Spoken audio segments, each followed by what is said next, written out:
Tervetuloa kuulemaan outoja uutisia Pohjois-Suomesta. Tässä podcastissa käsitellään erikoisia tapauksia menneisyydestä nykyisen Lapin, Kainuun ja Pohjois-Pohjanmaan alueella. Tällä kertaa käsittelemme Kempeleessä tapahtunutta henkirikosta, jonka kohteeksi joutui kaupan myyjä.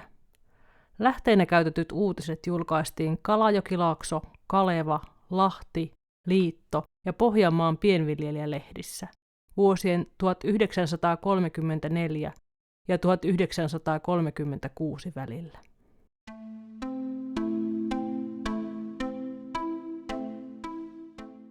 Sanomalehti Kaleva julkaisi tiistaina 8. toukokuuta vuonna 1934 järkyttävän uutisen. Kempeleläisen kaupan 24-vuotias myyjä oli löydetty surmattuna työpaikaltaan. Samassa yhteydessä oli varastettu kaupan kassalipas sisältöineen. Uhri oli Martta Saks, joka oli työskennellyt myymälänhoitajana kaupassa reilun 4 vuoden ajan. Hän oli myös asunut kaupan kanssa samassa rakennuksessa olleessa asunnossa. Marttaa kuvailtiin iloiseksi, ystävälliseksi ja ihmiseksi, josta kaikki pitivät. Työntekijänä hän oli ollut luotettava ja tarkka. Martta oli kotoisin noin 30 kilometrin päästä Temmekseltä.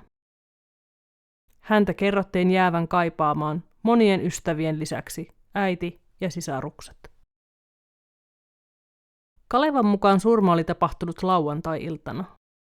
Martta oli kertonut menevänsä tuolloin työpaikkansa juhlaan naapurikuntaan Tyrnävälle. Koska Martan uskottiin menneen juhliin, ei kukaan ollut osannut tavoitella häntä hänen asunnoltaan kuin vasta sunnuntaina. Martan naapuri oli käynyt sunnuntaina kaupalla 12 aikaan. Naapuri oli halunnut ostaa pullaa tai muuta kahvin kanssa tarjottavaa. Kaupat eivät olleet tuolloin tietenkään sunnuntaisin auki. Tämän vuoksi naapuri oli mennytkin Martan asunnon puolelle eikä kaupan ovelle. Martan asunnolle mentiin takapihan puolelta. Naapuri oli huomannut, että Martan asunnon ulko-ovi oli ollut auki, mutta sen takana ollut sisäovi oli ollut kiinni. Naapuri oli koputtanut sisäoveen, mutta ei ollut saanut mitään vastausta. Hän oli ajatellut, että ulko-ovi oli jäänyt vahingossa Martalta auki. Naapuri oli pannut oven menemään lukkoon ja poistunut paikalta. Kello 20 aikaan illalla kaupalle oli tullut toisen kempeleläisen kaupan työntekijä. Hän oli kuullut, että Martta ei ollutkaan mennyt edellisenä iltana juhliin. Hän oli huolestunut, kun Martta ei ollut avannut ovea lukuisista koputuksista huolimatta. Hän oli pyytänyt Kempeleen poliisia tulemaan paikalle. Poliisi Kalle Salonen olikin tullut välittömästi kaupalle. Hän oli katsellut sisään rakennuksen ikkunoista. Mitään erikoista ei kuitenkaan ollut näkynyt. Siitä huolimatta Salonen oli päättänyt mennä sisään. Hän oli kiivennyt ullakon ikkunan luo ja irrottanut sen. Sen jälkeen Salonen oli mennyt ullakolle ja sieltä Martan asuntoon. Asuintilat olivat näyttäneet olevan järjestyksessä. Hän oli siirtynyt asunnon ja kaupan välisen oven luo.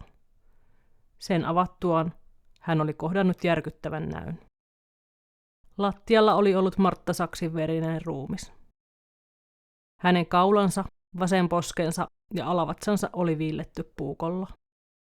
Lattialle valuneen veren lisäksi sitä oli löytynyt kaupan tiskin ja yhden tavarahyllyn alaosassa olleen laatikoston päältä, jossa oli säilytetty rahoja.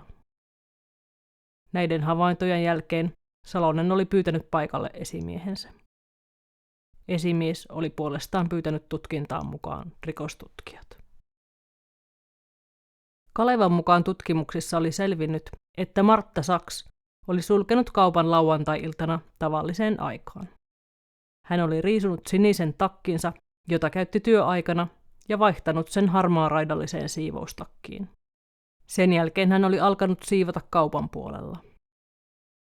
Eräs naapuri oli myöhästynyt aukioloajasta ja tarvitsi vielä jotakin. Hän oli nähnyt Martan siivoamassa. Martta oli myynyt naapurille hänen pyytämänsä tavarat. 7:30 aikaan illalla toinen naapuri oli vielä tarvinnut jotain kaupasta. Hän oli käynyt Martan asunnon ovella koputtelemassa, mutta ei ollut saanut vastausta. Hän oli ajatellut Martan menneen johonkin naapuriin. Hän ei ollut erityisemmin ihmetellyt, että asunnon ulko-ovi oli jätetty auki. Surman epäiltiin tapahtuneen kello 18.30 ja kello 19.30 välisenä aikana. Kaupalla tehtyjen havaintojen mukaan oli päätelty, että joku oli tullut Martan asunnolle ja pyytänyt saada kaupan puolelta jotakin. Martta oli sitten hakenut tuotteen. Tulija oli maksanut ostoksen sellaisella rahalla, josta Martan oli annettava takaisin. Martan oli tällöin käveltävä kassan luo hakemaan vaihtorahat. Tulija oli todennäköisesti odottanut juuri tätä hetkeä, sillä silloin hän oli hyökännyt takapäin Martan kimppuun ja viiltänyt puukolla kurkkuun. Tämä oli pääteltävissä verijäljistä.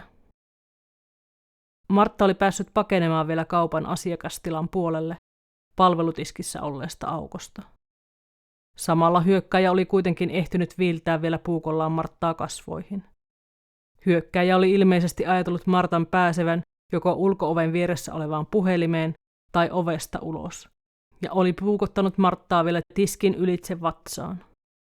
Siihen Martta oli menehtynyt. Sen jälkeen surmaaja oli vienyt kaupassa olleet rahat. Sieltä hän oli palannut vielä Martan asunnon puolelle. Hän oli aukonut siellä olleen lipaston laatikot ja löytänyt kaupan kassan. Surmaajalla oli selvästi ollut kiire, sillä lattioille oli lennenyt pienempiä kolikoita. Myös Martan huoneessa lipaston päällä olleet arvokkaat hopeaesineet olivat jääneet paikoilleen. Lähtiessään surmaaja oli lukinnut asunnon oven, mutta jättänyt ulomaisen oven auki. Avaimet hän oli heittänyt rakennuksen alle. Surmaaja ehti saada pitkän etumatkan ennen kuin tapaus paljastui. Poliisi oli kuitenkin toiveikas, että tekijä saataisiin pian kiinni. Lehdessä mainittiin, että kauppaan oli murtauduttu 8 vuotta aikaisemminkin. Silloinkin varas oli vienyt kaupan kassan. Syyllistä ei oltu saatu selville. Lisäksi todettiin, että surmailtana Kempeleissä oli nähty liikkuvan 3 miestä, joita kukaan ei ollut tuntenut. Pohdittiin, oliko tekijä yksi heistä, tai olivatko he kaikki osallistuneet rikokseen jollain tavalla. 4 päivän kuluttua Kaleva kirjoitti, että poliisi oli tehnyt useita pidätyksiä Martan surmaan liittyen. Lehden toimitus oli saanut vihiä, että poliisi uskoi saaneensa kiinni miehen, jolla oli tietoa surmatyöstä ja oli ollut siinä itsekin mahdollisesti mukana. Kalevan mukaan useilla paikkakunnilla oli liikkunut epäilyttävän oloisia miehiä. Limingan Heinijärven kylässä Hermanni Roosin omistamaan taloon oli tullut surman jälkeisenä päivänä 2 miestä, jotka olivat näyttäneet epäilyttäviltä. Toisen päällä ollut paita oli ollut veressä. Miehet olivat syöneet talossa. Sen jälkeen he olivat pyytäneet yöpaikkaa Juho Roosin omistamasta talosta. Sitä ei oltu suostuttu antamaan. Miehet olivat viimein menneet nukkumaan Lautuan talon pihasaunaan. He olivat kuitenkin poistuneet sieltä keskellä yötä. Silloin he olivat kyselleet kohtaamiltaan ihmisiltä suorinta metsätietä Temmeksellä. Myös Temmeksellä oli havaittu 2 tuntematonta miestä. Maanantaina 2 päivää murhan jälkeen Mikkolan perheen omistamalla metsäkaistaleella oli ollut miehiä kuorimassa puita. Paikalle oli tullut 2 miestä. Tulijat olivat pyytäneet saada ruokaa ja luvanneet maksaa siitä. Ruokaa oli annettu. Syömisen jälkeen miehet olivat maksaneet ruuista reilusti. Heillä oli huomattu olevan paljon rahaa mukanaan. Toisella miehellä oli ollut iso nippu seteleitä, jotka oli kääritty paperiin. Syötyään ja maksettuaan miehet olivat poistuneet suuntaan, missä ei ollut minkäänlaista asutusta. Puiden kuorijat olivat ilmoittaneet miehistä viranomaiselle, sillä he olivat alkaneet epäillä heitä Martan murhaajiksi. Temmeksen ja Tyrnävän suojeluskunnat oli hälytetty ottamaan miehet kiinni. Kalevan mukaan kaksikkoa ei oltu vielä löydetty. Oulussakin oli liikkunut outo mies. Kalevan mukaan eräs henkilö oli käynyt edellisenä päivänä kertomassa lehden toimituksessa erikoisesta tapauksesta. Nuottasaaressa sijainneeseen asuntoon oli tullut surmailtana epäsiistin näköinen mies. Mies oli esittänyt olevansa humalassa, vaikkei selvästi ollut juonut. Hän oli halunnut päästä asuntoon nukkumaan. Yöpaikkaa ei kuitenkaan oltu annettu. Mies oli mennyt toiseen asuntoon. Sinne hän oli saanut jäädä. Mies oli kerjännyt asunnossa rahaa. Kun sitä ei ollut annettu, hän oli kehuskellut, että hänellä olikin sitä riittämiin. Mies oli ottanut saappaastaan esiin pitkän puukon. Hän oli leikkinyt sillä jonkun aikaa, mutta laittanut sen sitten pois. Mies oli hävinnyt työpaikastaan puolen yön aikaan. Kukaan ei ollut tuntenut häntä. Kaleva kertoi, että kaikki Kainuun suojeluskunnat olivat lähipäivinä valvoneet kaikkia teitä ja muita paikkoja, joissa ihmiset liikkuivat. Useita ihmisiä oli pidätetty. Haukiputaalla kerrottiin pidätetyn edellisenä päivänä 2 miestä ja myös Iissä. Rovaniemellä oli pidätetty oulunsalolainen mies. Hän oli liikkunut Kempelen alueella murhan aikoihin. Kempeleen poliisi oli kieltäytynyt toistaiseksi antamasta lisätietoja julkisuuteen tutkimustensa etenemisestä. 13. päivä toukokuuta, kun Martan löytymisestä oli kulunut viikko, uutisoi Liittolehti, että tapahtumista oli kysytty Tyrnävän peilipojalta, kuuluisalta selvännäkijältä. Peilipoika oli kertonut, että Martan murhanneet olivat surmailtana tarkkailleet kauppaa sitä lähellä olevan ladun seinustalta. Sen jälkeen he olivat pujahtaneet sisään. Tekonsa jälkeen he olivat ylittäneet tien ja jatkaneet Ketolanperän kautta metsään. Sen jälkeen he olivat kuljeskelleet metsissä. Peilipoika oli kertonut, että hän oli nähnyt, kuinka murhaajat olivat maanneet metsässä risukasan alla, ja muita ihmisiä oli kulkenut heidän ohitseen aivan läheltä. Murhaajien sen hetkistä olinpaikkaa peilipoika ei kuitenkaan ollut määritellyt tarkemmin. Lehdessä kerrottiin, että miesten epäiltiin paineen Temmeksen ja Tyrnävän metsien kautta joko Muhoksen tai Rantsilan ja Kestilän suuntaan. Paikkakuntien suojeluskunnat olivat järjestäneet vartiointia, jotta tekijät saataisi pysäytettyä. 5 päivän kuluttua Pohjanmaan pienviljelijä ja Kaleva uutisoivat taas tapauksesta. Pohjanmaan pienviljelijälehden mukaan surman tutkinnassa oli edetty. Poliisilla oli selkeä epäily tekijästä tai tekijöistä, ja heidät pyrittiin nyt pidättämään. Myös Tyrnävän peilipoika oli ollut mukana etsinnöissä. Hän oli yrittänyt opastaa etsintäryhmän pakenijoiden jäljille. Hän olikin onnistunut selvittämään kohdan, jossa miehet olivat ylittäneet Säräisniemen tien. Peilipojan työskentelyä kerrottiin kuitenkin haittaavan se, että hän ei tuntenut seutua ennestään. Kaleva puolestaan uutisoi edellisenä päivänä pidetyistä Martan hautajaisista. Martta kerrottiin haudatun Temmeksen hautausmaalle torstaina 17. toukokuuta. Kalevan mukaan Martan perheen kotiin oli kerääntynyt paljon ihmisiä. Kello 14 aikaan väki oli lähtenyt hiljalleen kohti hautausmaata. Saattojoukon määrä oli ollut poikkeuksellisen suuri. Se oli ollut lähes kilometrin pituinen. Ihmiset olivat olleet liikkeellä autoilla, hevosilla, polkupyörillä ja kävellen. Hautausmaan portilla oli kuoro laulanut laulun nimeltä Tiet kaikki yhtyy täällä. Kempeleen ja Temmeksen lotat olivat muodostaneet kunniakujan, jota pitkin arkkua oli kannettu haudalle. Arkun kantajina olivat olleet Martan lähiomaiset. Haudalle tultaessa olivat lotat ja suojeluskuntalaiset järjestäytyneet sen ympärille kunniavartioon.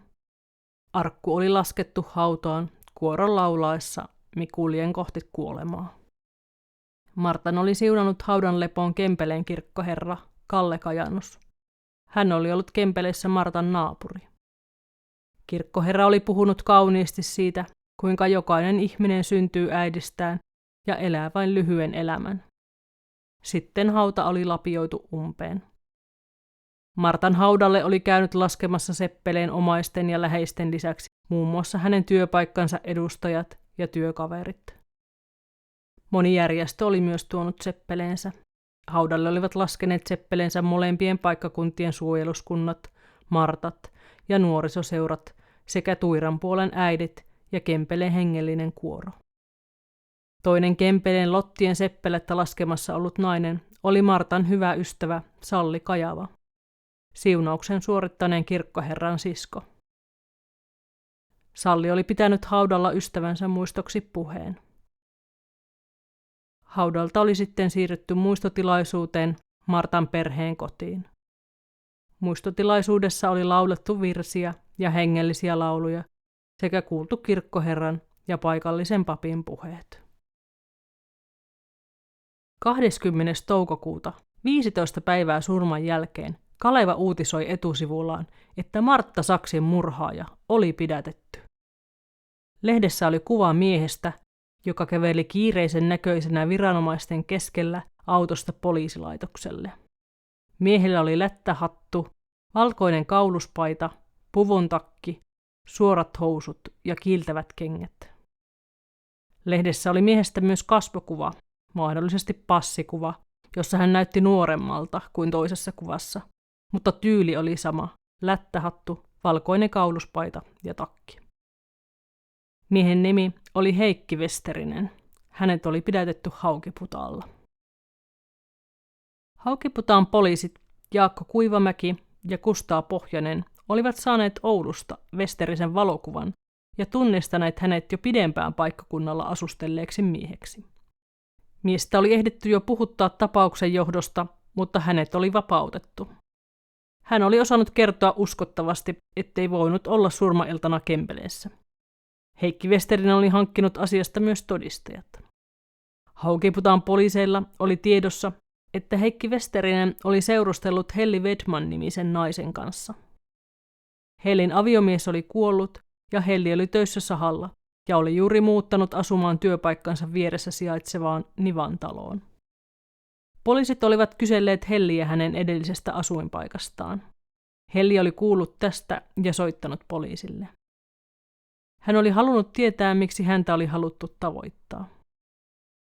Poliisit olivat kysyneet, oliko Hellin luona asunut viime aikoina Heikki Westerinen niminen mies. Helli oli myöntänyt ja kertonut Heikin tulevan hänen luokseen sinäkin iltana kello 21 aikaan. Poliisit eivät olleet jääneet odottamaan iltaan, vaan olivat mahdollisimman nopeasti lähteneet Hellin luokse. He eivät olleet halunneet, että Westerinen saisi vihiä heidän tulostaan. Päästyään talolle olivat poliisit menneet sisälle. Heikki Westerinen oli istunut pöydän ääressä. Hän oli näyttänyt yllättyneeltä poliisien tulosta. Haukiputaan poliisit olivat sitten pidättäneet hänet ja vienneet mukanaan kuulusteltavaksi. Parin tunnin ajan Heikki Westerinen oli kieltänyt jyrkästi olevansa millään tavalla osallinen Martta Saksin murhaan. Lopulta hän oli kuitenkin tunnustanut tunteneensa Martan ja itse asiassa seurustelleensakin hänen kanssaan pitkään. Westerinen oli alkanut hermostua kuulustelun edetessä. Hän oli sanonut, että voi kyllä tunnustaa kaikki aiemmat rikoksensa, mutta Martan surmaa hän ei voinut tunnustaa, koska ei ollut sitä tehnyt. Tässä vaiheessa poliisi oli kuitenkin alkanut uskoa heidän saaneen kiinni juuri oikean tekijän. Westerinen oli sanonut, että hän voisi kertoa kaiken, jos Haukiputaan poliisit lupaisivat, etteivät veisi häntä ennen oikeudenkäyntiä kuulusteltavaksi Kempeleeseen, vaan Ouluun. Tähän oli suostuttu. Sen jälkeen poliisit olivat saaneet tunnustuksen. Westerinen oli myöntänyt olevansa Kempeleen murhaaja. Hän oli kertonut tavanneensa Martta Saksin ensimmäisen kerran 2 vuotta aiemmin. Mies oli käynyt ostamassa tupakkaa Martan työpaikalta. He olivat alkaneet jutustella. Martta oli ollut puhelias ja kohtelias. Martta oli suunnitellut kahvin keittämistä ja Heikki oli hakenut hänelle puita. Kahvit oli sitten juotu yhdessä.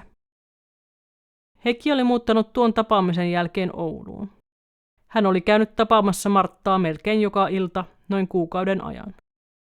Sitten Heikki oli lähtenyt Tampereelle erään naisen luo, jonka kanssa hänellä oli lapsi. Välillä Heikki oli kierrellyt myös muualla Etelä-Suomessa. Reilua vuotta ennen kuolemaansa Martta oli vieraillut Heikin luona Tampereella. Hän oli viettänyt siellä yhteensä 4 päivää. Sen jälkeen Heikki oli kertomansa mukaan tehnyt satunnaisia töitä ympäri Suomea. Huhtikuun loppupuolelle asti hän oli ollut metsätöissä Oijärvellä. Sieltä hän oli mennyt Haukiputaalle, jossa hän oli ollut joitakin päiviä yöpyen eri taloissa. Sieltä hän oli kävellyt Ouluun ja sieltä vielä Kempeleeseen. Kempeleessä hän oli ollut toukokuun 5. päivän iltana 6 ja 7 välillä. Heikki oli kertonut huomanneensa Martan kaupalle tullessaan, että kaupan puolen ovi oli ollut jo lukossa. Hän oli mennyt sisään takapihan puolen ovesta. Asuintilan puolella hän oli tavannut Martan, joka oli pyytänyt hänet istumaan. He olivat keskustelleet 20 minuutin ajan. Keskustelun aikana heille oli Heikin mukaan tullut erimielisyyksiä vanhoista asioista. Myöhemmin Oulussa pidetyssä kuulustelussa Heikki oli kertonut, että erimielisyydet koskivat sitä, että Martta piti Heikkiä huijarina, koska mies ei ollut kertonut Tampereella asuvasta naisesta ja lapsestaan. Martta oli lainannut Heikille yli 8 000 markkaa erikokoisissa erissä. Summa vastasi suunnilleen Martan puolen vuoden palkkaa. Tampereen kuvion paljastuttua Martta oli vaatinut Heikiltä velkakirjan antamistaan lainoista ja lopettanut lainaamisen. Tässä vaiheessa iltaa Martta oli sanonut, että hänen pitää siivota kauppa ja lähtenyt sinne puolelle. Heikki oli seurannut Marttaa ihmetellen, miksi Martalla oli niin kova kiire siivouksen kanssa. Martta oli kertonut olevansa lähdössä illanviettoon. Heikki oli kertonut suuttuneensa tästä. Hän oli kertonut napanneensa joltain hyllyltä tai tiskiltä keltaisen puukon ja lyöneen sillä hänen selinpäin ollutta Marttaa. Heikki Westerinen oli iskenyt puukolla useita kertoja Martan ylävartaloon. Kun Martta oli yrittänyt paeta kaupan asiakaspuolelle, oli hän vielä viiltänyt Marttaa vatsaan. Tämän jälkeen Martta oli kaatunut selälleen, eikä ollut enää liikkunut. Sen jälkeen Heikki Westerinen oli oman kertomuksensa mukaan laittanut puukon saappaansa varteen. Hän oli avannut kaupan puolella olleen lukitsemattoman pöytälaatikon. Siellä oli ollut 20 ja 50 markan rahoja. Hän oli survonut ne taskuunsa, niitä sen kummemmin laskematta. Oulussa pidetyssä kuulustelussa hän oli kertonut, ettei ollut suunnitellut varastavansa rahoja. Hän oli ajatellut saavansa Martalta rahaa kuten ennenkin. Lopuksi hän oli siirtynyt Martan asunnon puolelle. Sieltä hän oli ottanut lipastolaatikosta rahaa ja asiakirjoja. Rahojen joukossa oli ollut 2 500 markan seteliä ja useampi satanen. Hän ei ollut kuitenkaan laskenut näitäkään rahoja tarkemmin. Hän oli lähtenyt ja laittanut asunnon ja eteisen välillä olevan oven lukkoon. Aploi lukollisen ulko-oven, hän oli painanut vain kiinni. Kello oli hänen mukaansa ollut 19 ja 20 välillä. Kaupan pihasta hän oli mennyt tielle ja lähtenyt kävelemään kohti Oulua. Hän ei ollut pysähtynyt Oulussa, vaan jatkanut matkaa Haukipudasta kohti. Koskelan ja Pateniemen välillä hän oli pysähtynyt metsäiselle alueelle. Hän oli käynyt piilottamassa puukon metsään tien oikealle puolelle. Hän oli myös polttanut varastamansa rahat ja paperit. Paikalla oli ollut lammikko, jossa hän oli pessyt veriset käteensä ja puhdistanut vaatteitaan. Aamulla kello 8-9 aikaan hän oli saapunut Haukiputaalle Martinniemeen. Sen jälkeen hän oli kierrellyt ja asustellut useissa eri paikoissa Haukiputaan seudulla. Heikki Westerinen oli lopettanut tunnustuksensa Marttaan liittyen tähän. Lisäksi hän oli kertonut Haukiputaan poliiseille vielä jostakin muista rikoksistaan, muun muassa murtovarkaudesta. Haukiputaan poliisit olivat kuitenkin päättäneet kuulustelun ja vieneet miehen Oulun poliisivankilaan. Siellä toiset poliisit olivat jatkaneet Heikin kuulusteluja. Lehdessä kerrottiin hieman Heikki Westerisen taustoista. Hän oli 30, Pielavedellä syntynyt mies. Reisjärvinen sairaanhoitaja Iida Peltonen oli ottanut hänet huomiinsa jo pienenä. Heikki oli lähtenyt jo nuorena kiertelemään Suomea ja palainnut reissuiltaan usein rahattomana. Heikki oli opiskellut lyhyesti Raudaskylän kristillisessä kansanopistossa ja myöhemmin maataloutta Kannuksessa sekä suorittanut ajokortin, joka oli tuohon aikaan aika poikkeuksellista. Hänen elämänsä olivat leimanneet levottomuus ja rikokset, kuten useat armeijasta karkaamiset sekä varkaudet. Häntä kuvailtiin hyvännäköiseksi, suosituksi naisten keskuudessa sekä sivistyneen ja hyväkäytöksisen oloiseksi. Sanomalehti Kaleva kertoi myös, että Heikki Westerinen oli saanut haukiputaalaiselta Helli Wedmanilta käyttöönsä hänen miesvainajansa puvun. Omat päällysvaatteensa Westerinen oli vienyt pestäväksi ja kenkiinsä hän oli tilannut uudet pohjat, jotta häntä ei voisi jäljittää kengän jälkien perusteella. Nyt Heikin käyttämä asu oli poliisien hallussa. Kalevan mukaan Heikki oli lukenut tarkkaan joka päivä sanomalehdet. Hän oli varmistunut siitä, että häntä oli alettu epäillä murhaajaksi. Heikki oli kuitenkin ajatellut, ettei sillä ollut enää väliä, vaikka istuisi lopun elämää vankilassa. Kalevan toimittaja oli käynyt pidätyksen jälkeen Haukiputaalla Siikasaaressa, talossa, josta Heikki Westerinen oli löydetty. Talon omisti joen toisella puolella Santaholman sahalla työskennellyt Aarne Niva perheineen. Perheen äiti pyöritti talossa pientä majoitus- ja kahvilatoimintaa. Heikkikin oli majoittunut heillä. Heikin oli opastanut Nivan taloon Helli Vetman, jolta mies oli saanut uudet päällysvaatteetkin. Heikin kiinnioton jälkeen Hellikin oli muuttanut talon sivuhuoneeseen lastensa kanssa. Siksi hän oli nyt paikalla toimittajan tullessa talolle. Helli oli kertonut toimittajalle tavanneensa Heikki Westerisen vähän ennen vappua.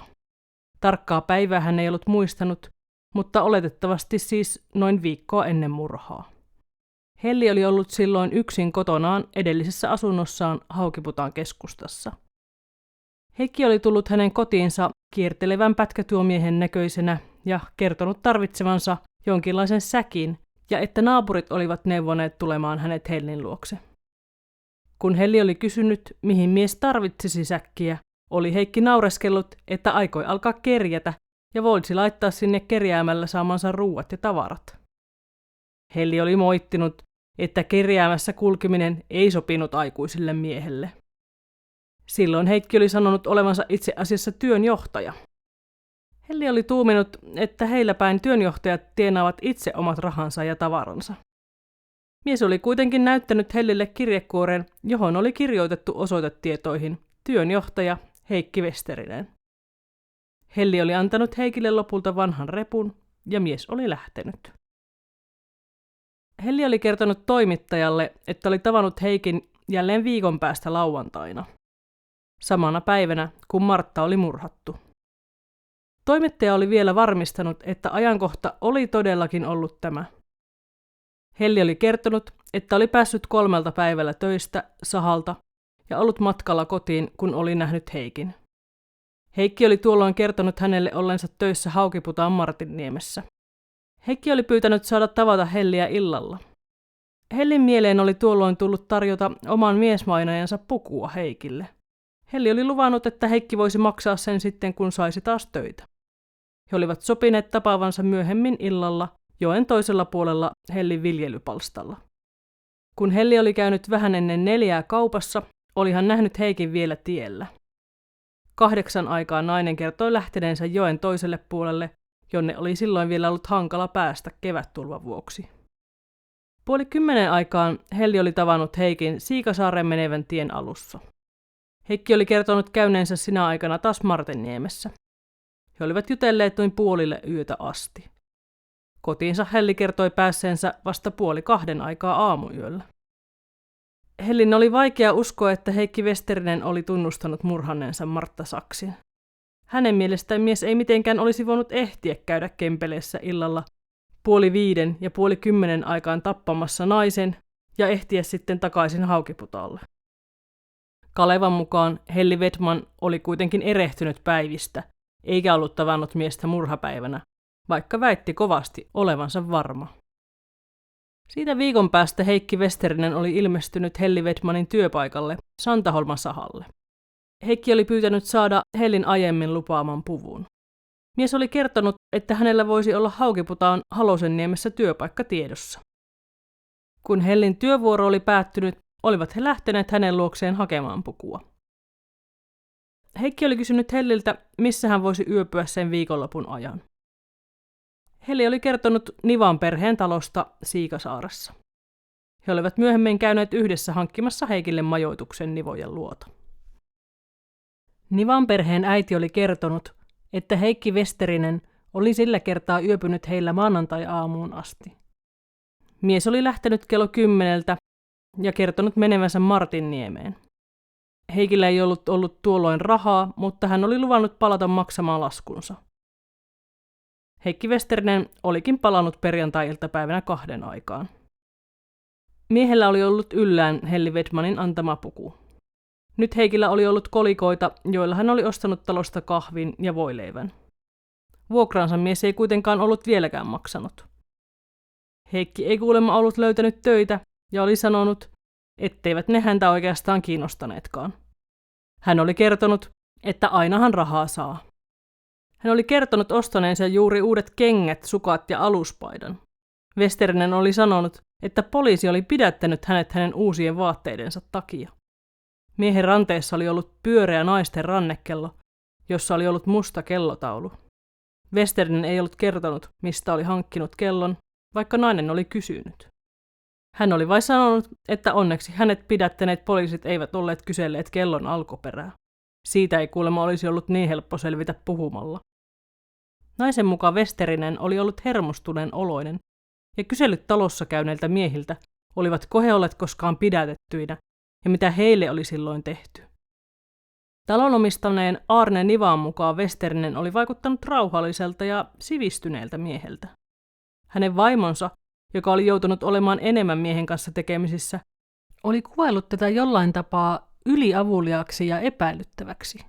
Epäilys oli herännyt erityisesti siitä, kun talossa oli luettu Kalevaa, jossa oli kerrottu Martan murhasta. Heikki oli sanonut tuolloin, että Martta oli sievä ja että häneltä sai tupakkaa vaikka yöllä. Mutta ei kuulemma ollut halunnut selitellä heidän välisiä asioitaan sen enempää. Kalevan toimittaja oli päässyt näkemään Nivan talossa Heikin Helli Wedmanille jättämät päällysvaatteet. Ne olivat lyhyt takki ja suorat housut, jotka olivat tummansiniset, lähes mustat.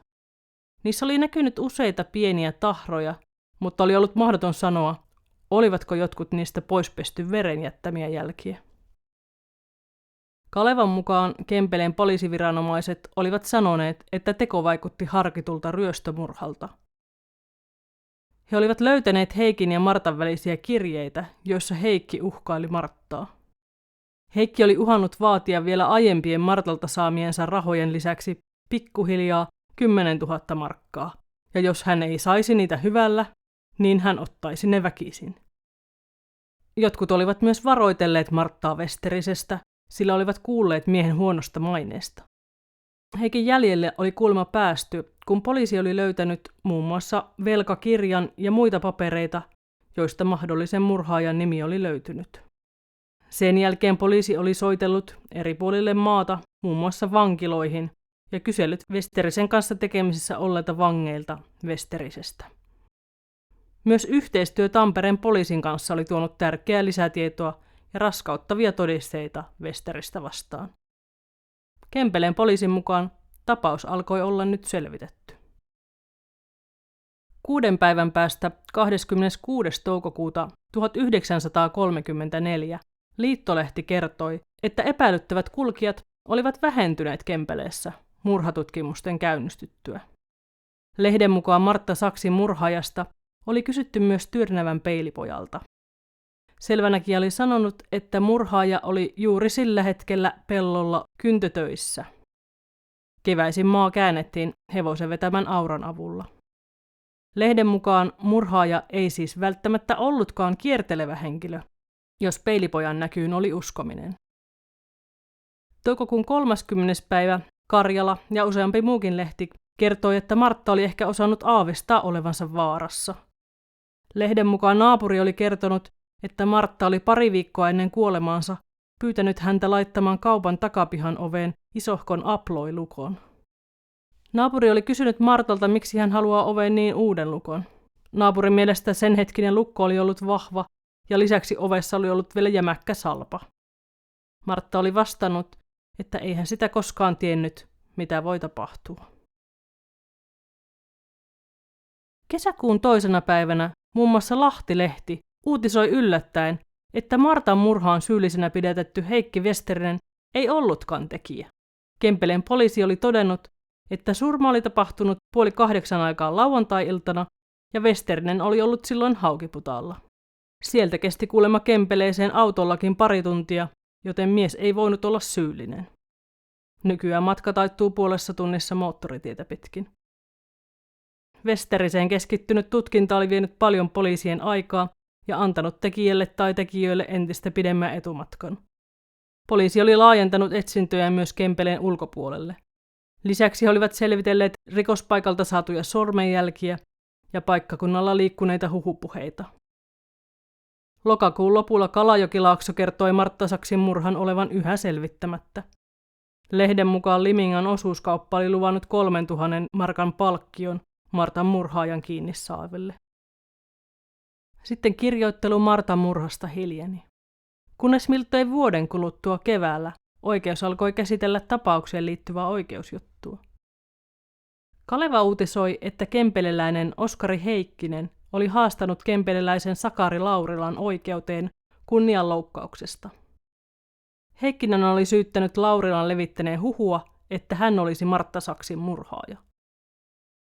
Molemmat miehet olivat Kempeleessä maanviljelijöitä, vaikkakin Laurila teki sitä pienimuotoisemmin. 3 paikallista oli kertonut oikeudessa, että Laurila oli kertonut heille olevansa vakuuttunut, että Heikkinen oli murhatyön takana. Eräs todistaja oli kertonut, että Laurilan ajatus johtui siitä, että viimeisenä talvena Heikkinen oli käynyt Martta Saksin työpaikalla ostamassa paperia ja kirjekuoria. Heikkinen oli maksanut ostoksensa 50 markan rahalla. Martta oli tuolloin kieltäytynyt antamasta rahasta takaisin ja sanonut, että pitää sen Heikkisen velkojen lyhentämiseksi. Heikkinen oli raivostunut tästä ja vaatinut rahoja takaisin. Hän oli yrittänyt ottaa rahat väkisin laatikosta. Koska Martta ei ollut suostunut siltikään luovuttamaan rahoja, oli mies soittanut poliisille.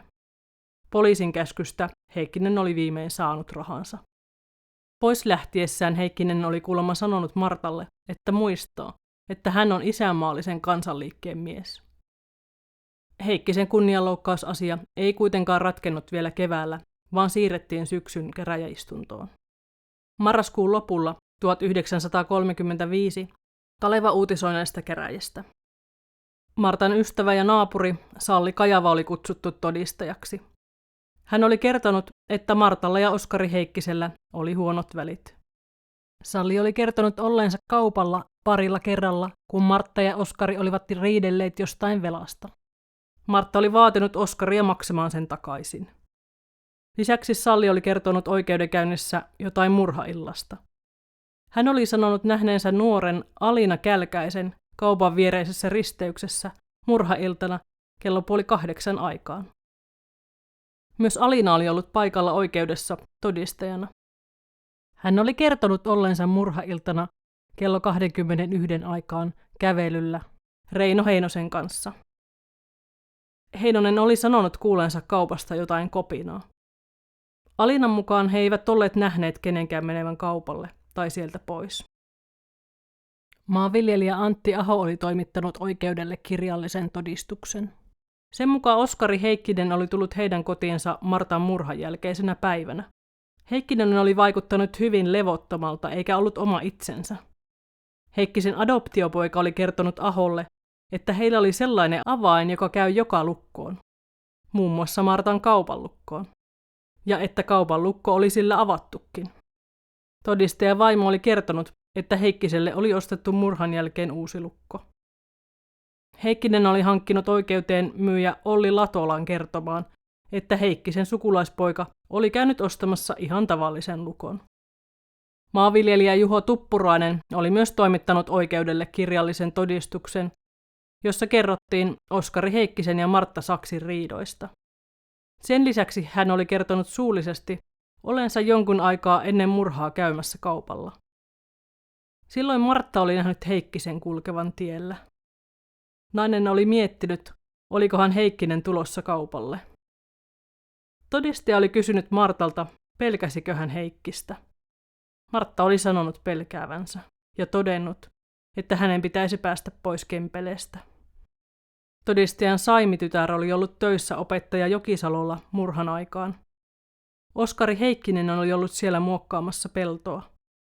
Heikkinen oli tuona päivänä sanonut, että hänen pitää käydä illalla kylällä, ja mies oli lähtenyt sinne kello 19 aikoihin.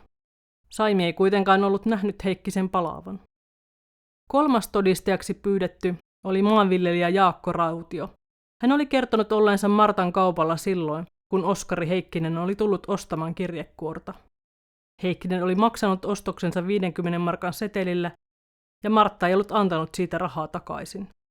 Todistajan mukaan Heikkinen ei kuitenkaan ollut riehunut tai möykännyt, kuten aiemmassa oikeudenkäynnissä oli väitetty. Hänen mukaansa Heikkinen oli vain soittanut poliisille ja saanut poliisin määräyksestä rahansa takaisin.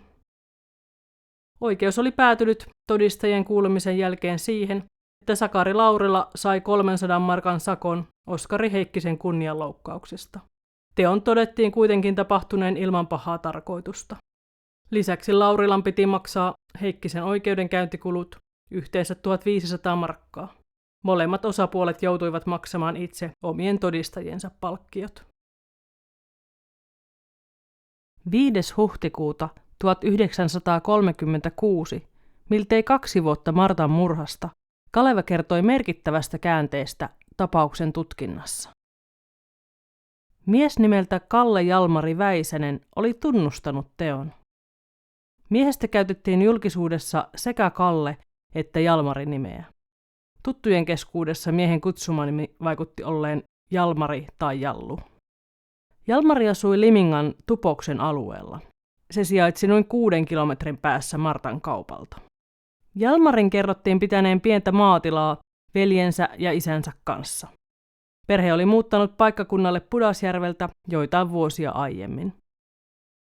Jalmari Väisästä kuvattiin heikkolahjaiseksi, ja naapureiden mielestä hän oli hieman omituinen. Jalmari Väisäsen kanssa oli pidätetty yhtä aikaa myös Kalle Heiskanen. Heiskanen oli asunut ja työskennellyt Väisästen maatilalla. Molemmat olivat parikymppisiä. Poliisi oli tehnyt Väisästen tilalle kotietsinnän, koska se oli saanut tiedon, että talossa olisi 2 luvatonta käsiasetta. Aseet olivat löytyneet pitkän etsinnän jälkeen. Jalmari Väisäsen hallusta oli löytynyt Oulusta aiemmin erään kauppamurron yhteydessä varastettu ase. Heillä asuneelta Kalle Heiskaselta oli puolestaan löytynyt Martan murhan yhteydessä kaupasta varastettu ase. Väisänen oli väittänyt, ettei tiennyt mitään koko aseista. Hänen mukaansa ne olivat molemmat Heiskasen. Kalle Heiskanen oli aluksi selittänyt saaneensa Martan kaupalta varastetun aseen joltakin oululaiselta mieheltä, ja sen jälkeen hän oli väittänyt molempien aseiden kuuluvan Väisäselle. Useamman viikon päästä Jalmari Väisänen oli kuitenkin tunnustanut, että oli varastanut hänen hallussaan löytyneen aseen aiemmin Tupoksesta. Häntä oli epäilty tästä murtovarkaudesta jo aiemmin. Poliisit olivat jatkaneet kiivaasti Jalmari Väisäsen kuulusteluja. He olivat kertoneet Jalmarille, että hänet oli nähty liikkuvan Kempeleessä murhapäivänä. Väisänen oli pitkään kieltänyt olleensa Kempeleessä.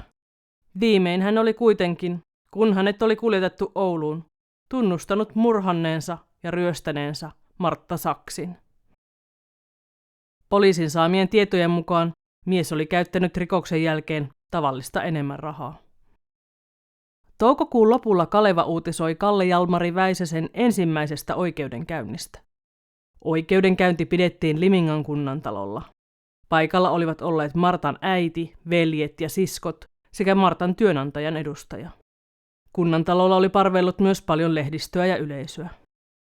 Syyttäjä oli vaatinut Väisäselle tuomiota murhasta ja ryöstöstä. Syyttäjä oli katsonut Väisäsen varastaneen pistoolin ja 1950 markkaa.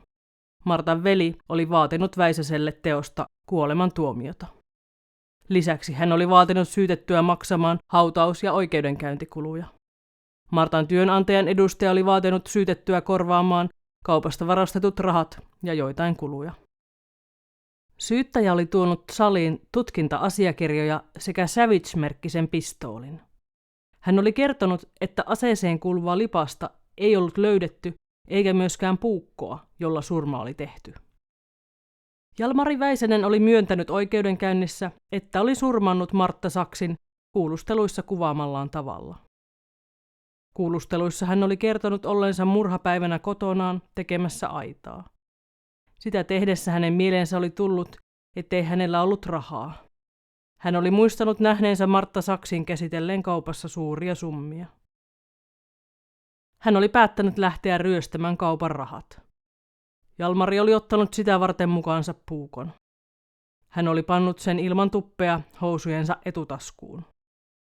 Hän oli pyöräillyt Martan kaupalle. Jalmari oli nähnyt, että siellä oli ollut asiakkaita, ja oli siksi ensin ajanut Kempeleen keskustaan, Junttilan kahvilaan, odottamaan kaupan sulkemisaikaa. Jalmari Väisänen oli kertonut palanneensa myöhemmin kaupalle ja todenneen sen ollen suljettu. Hän oli koputtanut oveen. Martta oli avannut sen ja päästänyt miehen sisälle. Jalmari oli pyytänyt saada ostaa pastilleja. Kun Martta oli ollut ojentamassa niitä, oli hän iskenyt naista niskaan ja sitten muualle. Kun Jalmari oli saanut ryöstettyä rahat kaupalta, oli hän poistunut paikalta. Hän oli mennyt aluksi kotiinsa ja sitten Tupoksessa järjestettyihin rynttytansseihin. Ne olivat epävirallisia tansseja, joita järjestettiin yleensä joidenkin ihmisten kotona. Oikeudenkäynnissä Jalmari oli kuitenkin muuttanut kertomustaan sen verran, että oli sanonut, ettei ollut suunnitellut murhaa etukäteen. Hänen mukaansa se oli tullut hänen mieleensä vasta kun hän oli ollut kaupalla ostamassa pastilleja. Jalmari Väisästä oli puolustanut oikeudenkäynnissä oululainen asianajaja Juhan Kellokumpu.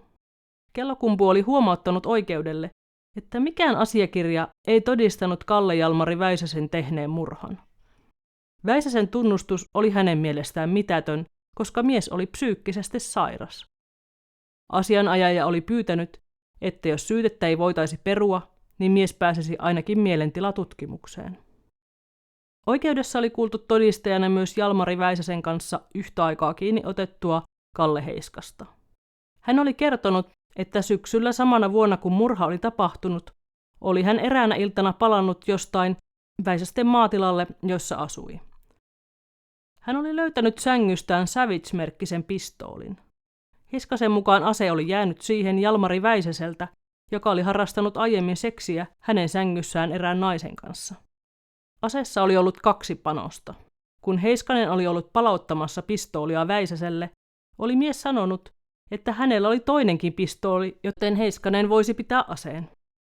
Toukokuussa pian murhan jälkeen oli Kalle Heiskanen kertomuksensa mukaan käynyt kysymässä Jalmari Väisäsen puolesta Antti Kaijankoskelta, oliko hänen luonaan näkynyt Väisäsen pistoolia. Väisänen oli kuulemma unohtanut sen Kaijankosken kotona työskennelleen Elsi Korvan sänkyyn. Ase oli kuitenkin jäänyt tuolloin saamatta. Tämän aseen luvattomasta hallussapidosta Heiskasta oli kuitenkin lopulta sakotettu. Hän oli sanonut, että ase oli sama, joka oli ollut nyt esillä oikeussalissa. Oululainen Antti Kaijankoski, joka oli asunut Tupoksessa, oli kertonut oikeudessa, että oli eräänä aamuna nähnyt Jalmari Väisäsen tulevan heillä asuneen Elsi Korvan huoneesta. Kun Kaijankoski oli käynyt katsomassa naisen sänkynurkkausta, oli hän löytänyt sängystä Savage-merkkisen pistoolin. Hän oli katsellut hetken asetta ja piilottanut sen sitten Elsi Korvan petivaatteiden sekaan. Väisänen oli tullut joidenkin päivien kuluttua hakemaan asettaan, ja Kaijankoski oli antanut sen hänelle. Kaijankoskella huhti-toukokuussa työskennellyt Jaakko Seppänen oli myös kertonut löytäneensä pistoolin Elsi Korvan sängystä ja yrittänyt testata sitä navetan takana, mutta se ei ollut toiminut. Kempeleläinen Antti Pukki oli todistanut, että hän oli aiemmin ostanut Martan kaupasta Savage-merkkisen aseen ja myynyt sen myöhemmin Martalle. Ase oli ollut hänen mukaansa sama, jota oli nyt esitelty. Aili Maijala oli todistanut, että juuri niihin aikoihin, kun murhan oli uskottu tapahtuneen, noin kello 19-19.30 välillä, hän oli tavannut Jalmari Väisäsen Kempeleen keskustassa. Jalmari oli ollut tuolloin tulossa pyörällä Oulun suunnasta. Koska Aili ja Jalmari olivat olleet tuttuja ja molemmat olivat asuneet vielä silloin Tupoksessa, olivat he sopineet pyöräilevänsä yhdessä kotiin. Aili oli vain sanonut käyvänsä ostamassa ensin tupakkaa Laukan kahvilasta. Aili ei kuitenkaan ollut nähnyt enää sinä iltana Jalmaria. Syyttäjä oli kysynyt oikeudenkäynnissä, oliko Aili kuullut kaupalta jotakin ääntä sen ohi mennessään siinä vaiheessa, kun oli tullut takaisin kahvilasta. Väisänen oli syyttäjän mukaan ollut juuri silloin surmaamassa Martta Saksia. Aili oli kiistänyt kuullensa mitään kaupan suunnalta. Hän oli myöskin kiistänyt nähneensä Jalmari pyöräilevän hänen kotiinsa ohi sinä iltana. Ailin koti oli ollut kaupalta noin 2 kilometrin päässä Tupoksen suuntaan. Aili oli kertonut oikeudessa, että hän oli alkanut liikkumaan sinä kesänä enemmän Jalmari Väisäsen kanssa, ja ihmetellyt, miten nuori mies oli ostanut niin paljon uusia vaatteita. Tutkinnassa mukana ollut rikostutkija Eino Kaappola oli todistanut olleensa paikalla, kun Väisänen oli tunnustanut. Väisänen oli kuvaillut tapahtumat niin yksityiskohtaisesti, että hän oli varma, että Väisänen oli surmaaja. Anna-Kaisa Lasanen oli todistanut oikeudenkäynnissä, että Väisäsillä asunut Kalle Heiskanen oli tullut hänen kotiinsa surmailtana noin kello 19 aikaan. Anna-Kaisa asui Limingan Tupoksessa. Hänen kotinsa vieressä oli ollut ulkoalue, jossa oli tapana pitää rynttytansseja. Kalle Heiskanen oli pyytänyt saada kahvia, ja sitä oli annettu hänelle. Heiskasen juodessa kahvia lähempänä kello 20 oli myös Jalmari Väisänen tullut taloon. Molemmat miehet olivat jääneet koko illaksi tanssipaikalle. Vaikka syyttäjä oli huomauttanut, että Anna-Kaisa Lasanen oli erehtynyt päivästä tai kellonajasta, ei hän ollut muuttanut todistustaan. Jalmari Väisänen oli tämän jälkeen kertonut oikeudessa, että hän oli mennyt Martan murhattuaan kotiinsa. Hän oli vaihtanut siellä vaatteensa ja jättänyt kaupalta ryöstämänsä rahat takkinsa taskuun, jonka oli jättänyt kotiin. Sitten hän oli mennyt tansseihin noin kello 22 ja 1 välillä. Myös erät Kylmäsen veljekset olivat todistaneet nähneensä Väisäsen Anna-Kaisa Lasasen luona tansseissa kello 21-23 aikaan. Myös Jalmari Väisäsen Priitta-äitiä oli kuultu oikeudessa. Hän oli kertonut olleensa tapahtuma-aikana Pudasjärvellä ja Taivalkoskella. Hän oli kertonut lähettäneensä sieltä Jalmarille ja Jalmarin siskolle ainakin 3 kertaa rahaa 200 ja 400 markan erissä. Priitta oli kertonut tulleensa kotiin 2 päivää murhan jälkeen.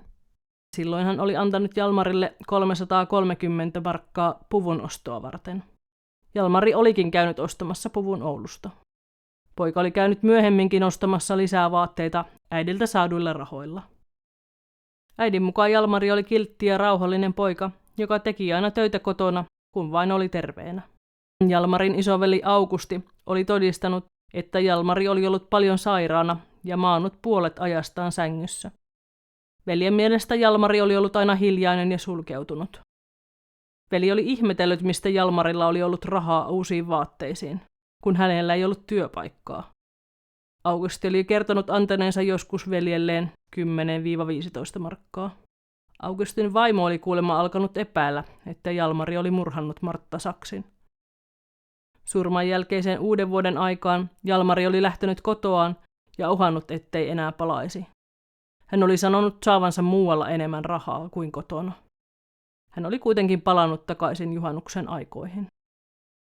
Vaikka oikeudenkäynti oli pitkä, ei siinä kuitenkaan annettu tuomiota, vaan asia oli päätetty lykätä seuraavan kuun käräjäistuntoon. Toinen oikeudenkäynti pidettiin Limingassa 5.6.1936. Kaleva uutisoi siitä etusivullaan heti seuraavana päivänä. Syytetty Kalle Jalmari Väisänen oli tuotu oikeudenkäyntiin Oulusta. Paikalla oli ollut paljon yleisöä. Martta Saksin perheestä oli tällä kertaa ollut paikalla 2 veljeä ja 1 sisko. Myös työnantajan edustaja oli jälleen ollut paikalla. Oikeuden puheenjohtaja oli kysynyt syytetyltä useita kysymyksiä. Hän oli esimerkiksi halunnut tietää, myönsikö Väisänen, että hänen pöytäkirjaan antamansa kuvaus surmapäivästä piti yhä paikkansa. Jalmari oli myöntänyt.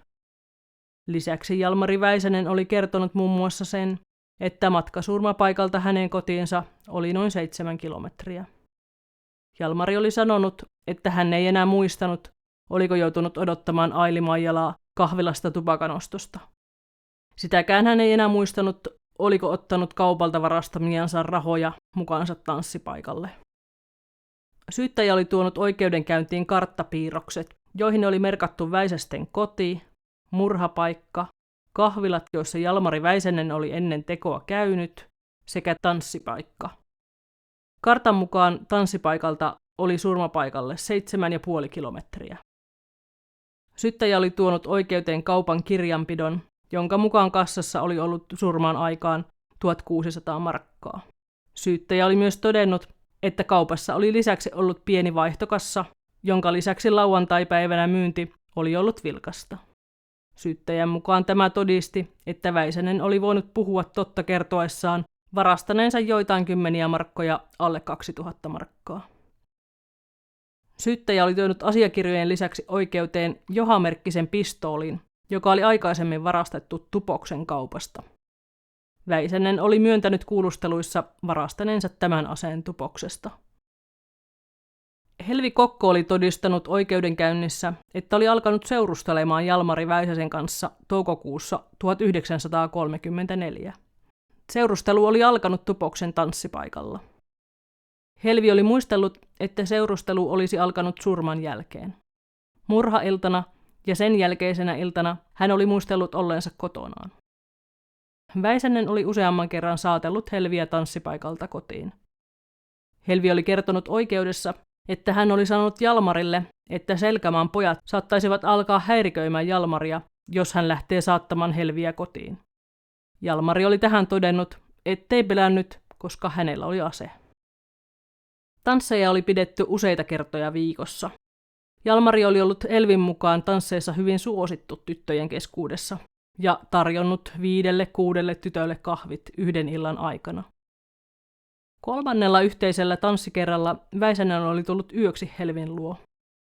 Nainen oli huomannut Jalmarin hankkineen uusia vaatteita. Hänellä oli ollut yllään uudet kengät, puku, paita ja alushousut. Jalmari oli kertonut ostaneensa ne Oulusta. Kerran mies oli sanonut, että hänellä oli 3 uutta pukua ja uusi sininen päällystakki. Jenny Korva oli todistanut oikeudessa, että oli huhtikuusta 1933 marraskuuhun 1934 asunut ja työskennellyt Matti Kaijankosken kotona. Sen jälkeen hän oli mennyt töihin Väisäsille. Jenny oli kertonut tapailleensa paljon Jalmari Väisästä noina aikoina. Jalmari oli ollut usein hänen luonaan yökylässä.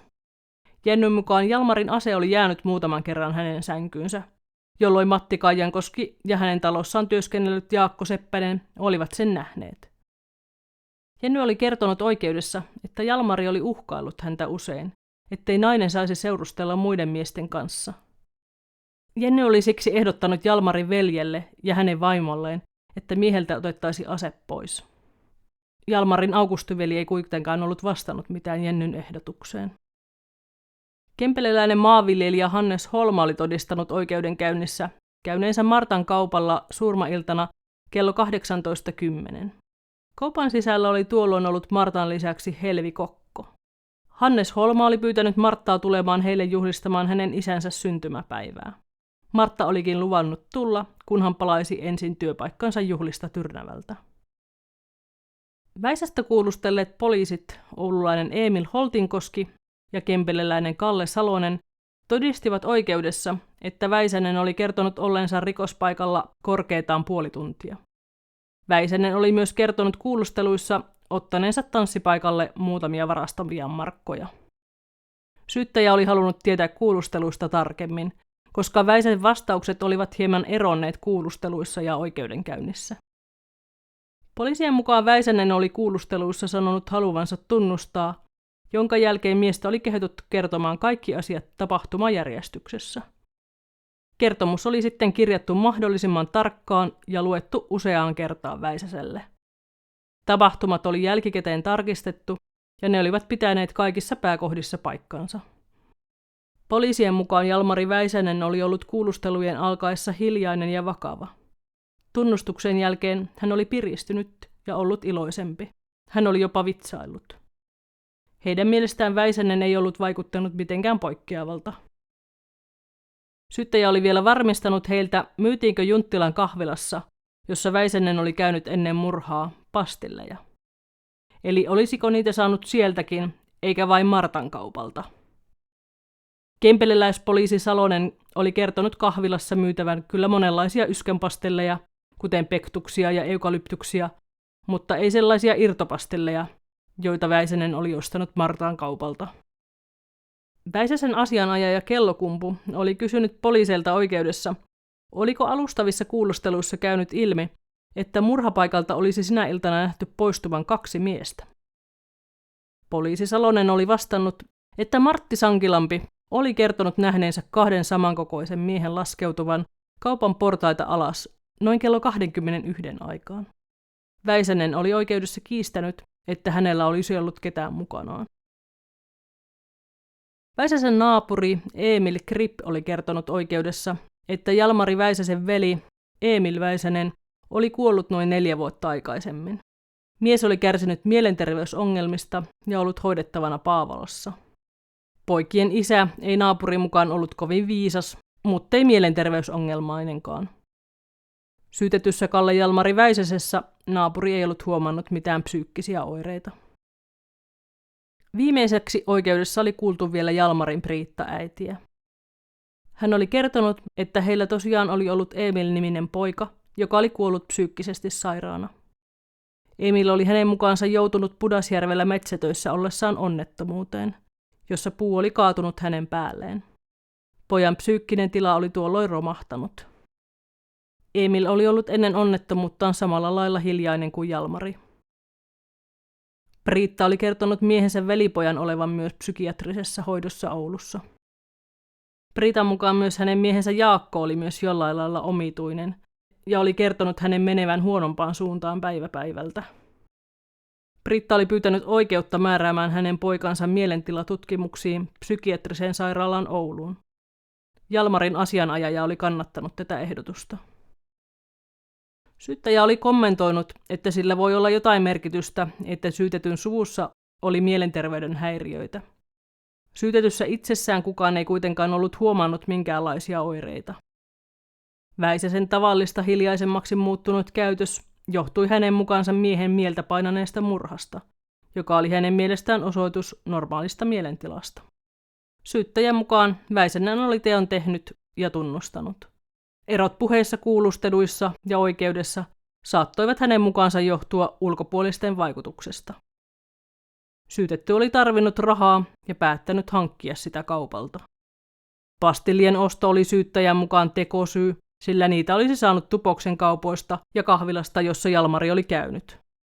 Syyttäjä, Martan perhe ja työnantaja olivat vaatineet raasta teosta kuolemantuomiota.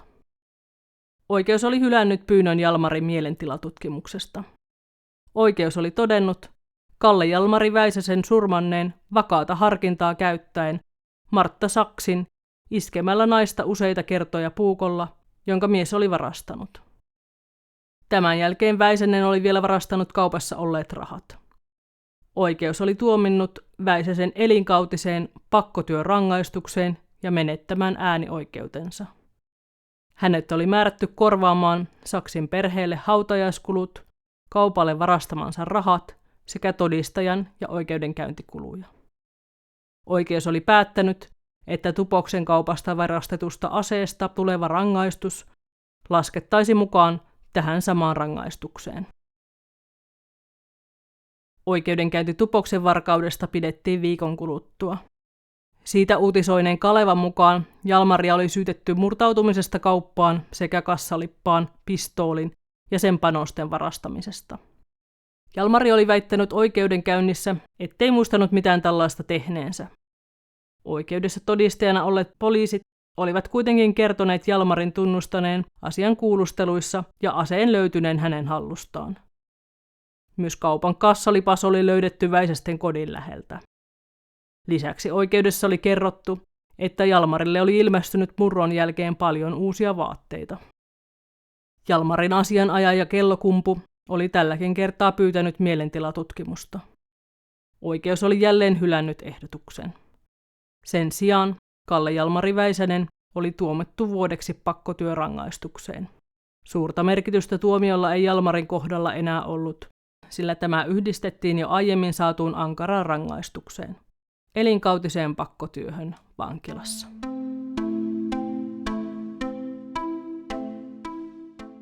Semmoinen tapaus tällä kertaa. Kiitos kuuntelemisesta.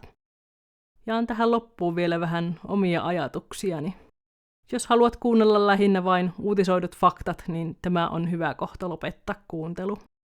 Mutta jos olet kiinnostunut kuulemaan pohdintoja, niin jatketaan.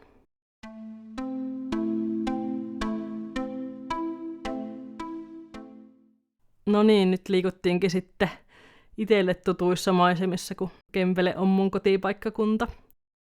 Kävin kuvailemassa tuota paikkaa, missä Martan kauppa on ollut. Voin laittaa kuvia tuonne blogin puolelle sitten. Mun eliaikana siinä ei ole ollut enää mitään kauppaa. Mutta Martan kauppaa siinä melkeinpä vastapäätä ollut pappila on ollut vielä munkin aikana. Sitä sanottiin vanhaksi pappilaksi. Se rakennus paloi 2019. Joku sähköpalo se oli, että ei mikään rikos ollut sentään. Mutta siihen on sitten rakennettu ihan semmoinen samannäköinen rakennus samalle paikalle, että siitä on helppo vieläkin kuvitella, että miltä se pappila on silloin Martankin aikaan näyttänyt. Ja siinä pappilassa tosiaan asuu sitten se Martan hyvä ystävä Salli. Mä muistan kyllä, että jostakin tämmöisestä myyjämurhasta puhuttiin Kempeleessä silloin, kun mä olin teini-ikäinen tai jotain. Silloin kerrottiin jotakin semmoista ihan älytöntä juttua, että kaupassa ollut nainen olisi murhattu ja sitten se olisi myyty lihatiskissä osina. Tarina taisi mennä silleen, että se kauppias olisi ollut syyllinen siihen murhaan. Mun kavereilla oli treenikämppä siinä Kempeleen kirkon vieressä. Ja siinä oli ollut ennen kauppa, niin kerrottiin, että se olisi tapahtunut siinä kaupassa. Niin, että jotenkin tapaus kyllä niin kuin muistettiin, mutta se oli muuttunut ihan olennaisilta osilta. Siitä oli tullut selvästi semmoinen niin kuin urbaani legenda. Vanhemmat ihmiset on varmaan muistaneet paremmin. Onneksi nyt asiasta tosiaan on saatavilla jo oikeakin tietoa. Tästähän on esimerkiksi tehty tosi hyvä kirja, semmoinen kuin Martta Saksin murha. Sen on kirjoittanut Jaana Skyttä. Hän on kyllä tosi perehtynyt Martan tappaukseen eri lähteistä ja haastatellut kaikkia ihmisiä. Siinä kirjassa on tietoa esimerkiksi vaikka niin kuin siitä Jalmarin myöhemmistä vaiheista vankilan jälkeen. Niin kuin se tosiaan sitten sai lopulta presidentin armahuksen. Kannattaa lukia tai kuunnella se. Mulla kun on tässä käytetty vain noita sanomalehtiä, niin se antaa kyllä sitten enemmän tietoa tuo kirja. Hän jää kyllä vaivaamaan, että tekiköhän se Jalmari oikeasti sen murhan. Jotenkin aluksi näytti niin selvältä, että se huijari Heikki, joka oli Martalta lainannut tosi paljon rahaa, että se olisi sen tehnyt. Niin ja sitten sehän tunnustikin sen. Mutta sitten jotenkin sanottiin, että ei se olisi voinut ehtiä sieltä Haukiputtaalta sinne kaupalle asti. Ja sitten sekin, että peilipojan mielestähän se tekijä olisi ollut joku, joka teki hevosen kanssa peltotöitä. Niin olihan Martta sitten pelännyt vielä sitä naapuri Oskariakin, joka oli ollut velekaa sinne kaupalle.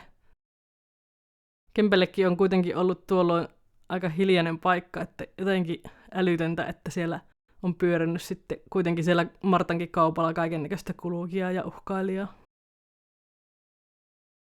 Kuitenkin Jalmari oli ainut, joka tästä nyt sitten sai tuomion, että siihen kai sitä pitää tyytyä. Tuskin tähän nyt enää tullaan ketään muutakaan tekijää osoittamaan. Mutta joo, kiitos kun kuuntelit. Jos sulla on ajatuksia tähän liittyen, niin saa jättää kommenttia. Ei muuta kuin ensi kertaa.